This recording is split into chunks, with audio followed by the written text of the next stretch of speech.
पृथ्वी पे नहीं बनाया। यहां तक कि जो आराधना होती थी ना, वो भी पृथ्वी पे पहले नहीं हुई कभी भी। उसके पहले कहां होती थी? स्वर्ग में। कहां होता था संगीत? स्वर्ग में। नहीं पढ़ते हम लोग यशाया की पुस्तक उसका 28 अध्याय और यजेकिएल की पुस्तक उसका 14 अध्याय? जब स्वर्गदूत अपने पंख को फैलाता है तो सारे के सारे संगीत उसके पंख में है। जब वो लूसीफर था, जब परमेश्वर ने उसको आराधना का जिम्मेदारी दिया था, स्वर्गदूत था वो। तो ये कहां था? पहले स्वर्ग में। हम कैसे कह सकते हैं कि मैं दुनिया के संगीत से मैं परमेश्वर के लिए संगीत सीखूंगा? भाई, इस दुनिया का संगीत पहले था ही नहीं ना, ये तो प्रभु का संगीत है। तो फिर हम प्रभु के तरीके से सीखें या संसार के तरीके से सीखें? अगर हमें कीबोर्ड सीखना है, गिटार सीखना है, संसार की बातों से क्यों सीखें मेरे भाई? और इसी के चलते क्या होता है पता है आपको? हम जो जवान लोग हैं, जो शुरुआत में आए थे, इस वक्त में जो म्यूजिशियन सुन रहा होगा, मैं जानता हूं वो सुन रहा होगा, या कोई यूथ सुन रहा होगा, या आराधक सुन रहा होगा, हो सकता है कि आपको मेरी बातें ठीक नहीं लग रही होगी, लेकिन प्लीज मुझे इसका जवाब दीजिए। जब आप पिक्चर का गाना सुनते हैं, जब आप पिक्चर के तरीके से संगीत को बजाने की कोशिश करते हैं, क्या आपका मन वहां नहीं जाता है बार बार सुनने का? क्या आप नहीं बहकते हैं? यीशु ने कहा ना, एक व्यक्ति दो स्वामी की सेवा नहीं कर सकता। और पौलुस कहता है, एक सोते से दो पानी नहीं आ सकता। इसका मतलब क्या है कि हम परमेश्वर की भी सेवकाई करें, हम परमेश्वर के भी गीत गाएं और संसार के तरीके से भी चलें। ये दो जगह पे पैर रखना हुआ ना मेरे भाई। और हम कैसे एक ही मेज पे परमेश्वर यीशु को भी और शैतान को भी रखें? ये कैसे संभव है भैया? इसलिए बहुत जरूरी है, मैं फिर कहना चाहता हूं कि ये जो सबोपदेशक पुस्तक 12:1 और पहला दूसरा तिमोथी 3:1, ये बार बार सुनिए, बार बार पढ़िए, ये वीडियो को बार बार देखिए और आप समझने की कोशिश करिए कि संसार कहां जा रहा है। मैं फिर कहता हूं कि लूसीफर 24/7 काम कर रहा है, फुल टाइम नहीं, ओवर टाइम काम कर रहा है। जब वो चुप नहीं है अपने हम मसीह के लोगों को और संसार के लोगों को नाश की तरफ लेकर जाने के लिए, देखिए ना कितना सारे टेम्पटेशंस है। आपका कोई भी म्यूजिक उठाकर देखिए, बॉलीवुड, हॉलीवुड, टॉलीवुड, कितने इंटरेस्टिंग होते हैं, मतलब कितने अट्रैक्ट करने वाले होते हैं। आप प्रभु का गाना सुनिए, आप शायद एक गाने में थक जाओगे। मैं रिपीट करता हूं, आप कोई भी प्रभु का एक गाना सुनिए या संगीत सुनिए प्रभु का बनाया हुआ, आप थक जाओगे, एक बार में ही थक जाओगे और आपका ऐसा लगेगा यार ठीक है बाद में सुनेंगे। लेकिन वैसे ही जैसे पिक्चर का गाना आता है, चाहे वो सलमान खान का हो, शाहरुख खान का हो, या बॉलीवुड का हो या हॉलीवुड का हो, आपका जो मन है ना उसकी तरफ खिंचता है। आपको ऐसा लगता है यार मैं फिर से सुनूं, मैं दोबारा सुनूं, और आप उसको अपने फोन में सेव तक कर लेते हो। तो मेरा प्रश्न है, यह वचन पूरा नहीं हो रहा है कि ऐसा समय आएगा जब हमारा मन भटक जाएगा? एक आखिरी पार्ट में जाकर मैं समाप्त करने वाला हूं, क्योंकि ये जो वीडियो है मैं उसको ज्यादा लंबा नहीं खींचूंगा। ध्यान से सुनिएगा। परमेश्वर की दिलचस्पी लोगों को बचाने में है। आइए सुनिए उसको भी। आपका पहला तिमोथी उसका 2 अध्याय वचन 4, पहले उसको सुनिए फिर बात करते हैं। यस ब्रदर, या ब्रदर। वो यह चाहता है हाँ, कि सब मनुष्यों का उद्धार हो, हाँ, और वे सत्य को भली भांति पहचान ले। वापस पढ़िए ब्रदर। वो यह चाहता है हाँ, कि सब मनुष्यों का उद्धार हो, हाँ, और वे सत्य को भली भांति पहचान ले। इसका मतलब है कि परमेश्वर का दास पौलुस कह रहा है, पवित्र आत्मा की ओर से भरकर वो कहता है कि वह चाहता है, वह मतलब परमेश्वर, वह चाहता है कि सब मनुष्य का उद्धार हो और सारे मनुष्य परमेश्वर को भली भांति जाने। अगर आपको परमेश्वर को लोग नहीं जानना है, वो भी भली भांति, सोचिए हमने लोगों को भली भांति जानने के लिए हम खुद कितना भली भांति परमेश्वर को जानना है, हमने खुद ने बाइबल को कितना समझना है, हमने खुद को परमेश्वर को अपने जीवन में कितना लाना है। पवित्र आत्मा दिया ही गया है, इसलिए ध्यान से सुनना मेरे दोस्त, पवित्र आत्मा दिया ही इसलिए गया है। आप अनॉइंटिंग की बात करते हैं ना, अनॉइंटिंग अनॉइंटिंग अनॉइंटिंग चाहिए आपको। क्यों चाहिए साहब अनॉइंटिंग? आपको अनॉइंटिंग इसलिए चाहिए ताकि आप दूसरों को जीतें, प्रभु यीशु के राज्य में ला सकें। पवित्र आत्मा का 9 वरदान क्यों दिया गया सब? भविष्यवाणी करनी है ना, आपको भविष्यवक्ता बनना है तो बनिए मेरे भाई, लेकिन भविष्यवाणी का दान क्यों दिया गया है? ताकि दूसरों को आप प्रभु के यीशु मसीह में ला सके।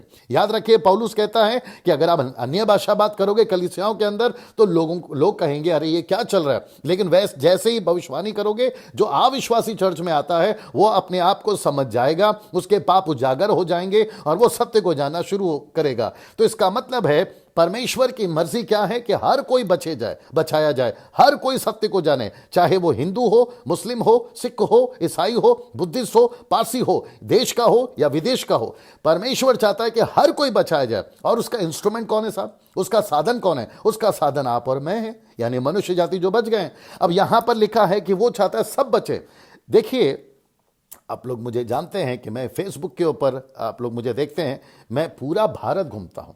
मैं शहर घूमता हूं, मैं टाउन घूमता हूं और मैं विलेजेस घूमता हूं, मतलब नगर, शहर और गांव, मैं सब जगह घूमता हूं। और जब मैं घूमता हूं, जैसे मैंने शुरू में भी कहा, तो मैं बहुत सारी चीज़ों को ऑब्जर्व करता हूं, ठीक है ना।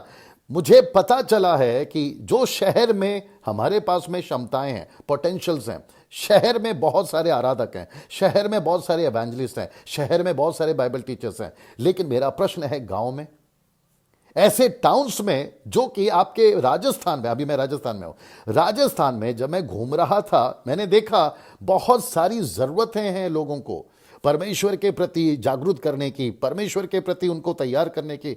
हम सभी जो मुंबई शहर के, बेंगलोर शहर के, पुणे शहर के या फिर और भी जितने शहर हैं, उन सभी से हम निकल कर परमेश्वर से प्रार्थना कर करके, प्रभु जहां सब हैं मैं वहां क्यों रहूं, जहां सब गा रहे हैं मैं वहां क्यों गाऊं, जहां सब बजा रहे हैं मैं वहां क्यों बजाऊं, जहां सब सेवकाई कर रहे हैं मैं वहां क्यों सेवकाई करूं। अगर आपने मुझे चुना है तो मुझे एक ऐसा शहर बताइए, मुझे ऐसा गांव बताइए जहां मैं जाकर सेवकाई करूं। इससे पहले कि आप भटक जाएं, इससे पहले कि आपका मन बदल जाए और जहां पर आप थक जाएं और ये कहें कि प्रभु मेरा मन नहीं लगता, बहुत देर होने से पहले मैं चाहता हूं कि आप अपने आप को संभालें। आपको पता है क्यों? जरा ध्यान से सुनना मेरे भाई, आपको पता है क्यों? जरा ध्यान से सुनना। यीशु मसीह के चेलों को जब यीशु क्रूस पे नहीं मरे थे, पहला सवाल पूछ लिए, क्योंकि उनके मन में क्या चल रहा था पता है? हो ना हो ये जो यीशु है यही मसीहा है। उनको कंफर्म हो गया था, क्योंकि पतरस के द्वारा परमेश्वर की आत्मा ने बात भी कर दिया था, मत्ती 16:13 में। मेरा प्रश्न यह है, पतरस को, यूहन्ना को, याकूब को जब पता चल गया था कि यही मसीहा है, तो उन्होंने पूछना शुरू कर दिया मत्ती 24 में कि अंत कब आएगा बता दीजिए, अंत कैसे आएगा बता दीजिए। तो उनको क्या लगा पता है कि अंत यीशु के मरने से पहले ही आ जाएगा। जब उनको पता चला कि यीशु के मरने से पहले अंत नहीं है, जैसे यीशु क्रूस पे मर गए और जी उठे, तब फिर उनको फिर लगा कि यीशु मसीह अभी अंत लेकर आएंगे और यीशु ऊपर नहीं जाएंगे। तो प्रेरितों की किताब उसका 1:6 में उन्होंने फिर पूछ लिया कि प्रभु इजराइल को आप राज्य कब फेरोगे? तो मरने से पहले पूछ लिए, जी उठने के बाद पूछ लिए।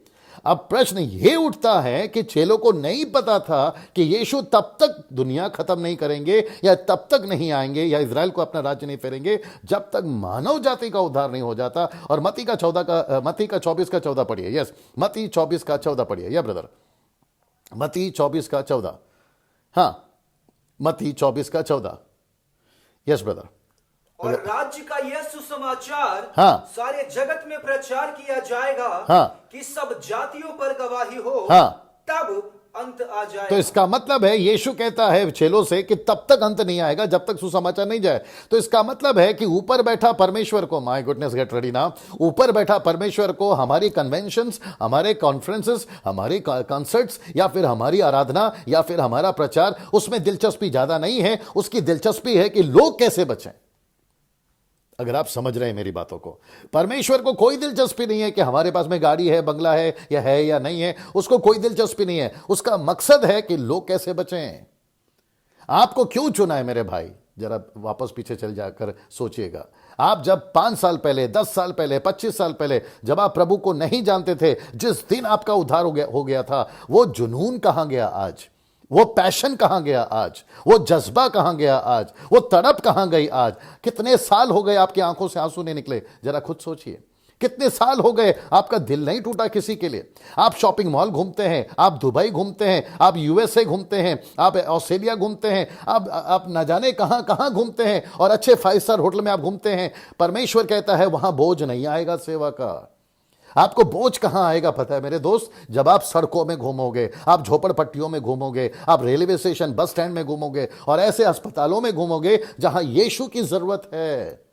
क्या यीशु ने नहीं कहा मत्ती 26 में, मैं भूखा था तुमने मुझे खाना खिलाया, प्यासा था पानी पिलाया, जेल में था मिलने आए, और मैं बीमार था तुमने मेरी सुधि ली? नहीं लिखा है। यीशु ने कभी नहीं कहा ना कि मैं शॉपिंग मॉल में था तुमने मुझे मिलने आए, मैं अमेरिका में था तुम मुझे मिलने आए। भैया कहां जा रहे हैं हम, बताइए। ये तमाम चीजें मैं आपके बीच में क्यों रख रहा हूं? मैं इसलिए रख रहा हूं कि मेरे मन के अंदर 4-5 साल से ये बातें चल रही है। मुझे गलत मत लीजिएगा मेरे दोस्त, मैं किसी के खिलाफ नहीं हूं, मैं किसी के विरोध में नहीं हूं, और मुझे कोई दिलचस्पी नहीं है। पास्टर डैनियल, आपके पास में लगता है टाइम बहुत है इसलिए आप ऐसी बातें करते। नहीं मेरे दोस्त, मेरे पास में टाइम बहुत है इसलिए मैं ऐसी बातें नहीं करता हूं। दरअसल मेरे पास में टाइम ही नहीं है। आप खुद जानते हैं कि मैं क्या कर रहा हूं। मैं एक दिन भी आराम करना नहीं चाहता और ना ही मैं कर रहा हूं। मैं चाहता हूं कि परमेश्वर का राज्य जितनी जल्दी हो सकता है फैले, क्योंकि यीशु ने खुद कहा है कि वो रात है जिसमें हम काम नहीं कर सकते, वो दिन है जिसमें हमें काम करना है। तो मैं आप सभी को एनकरेज करना चाहता हूं कि इससे पहले कि बुरे दिन और बढ़ जाएं, आज आज आज मीडिया बहुत स्ट्रांग हो गया है हमको भटकाने के लिए।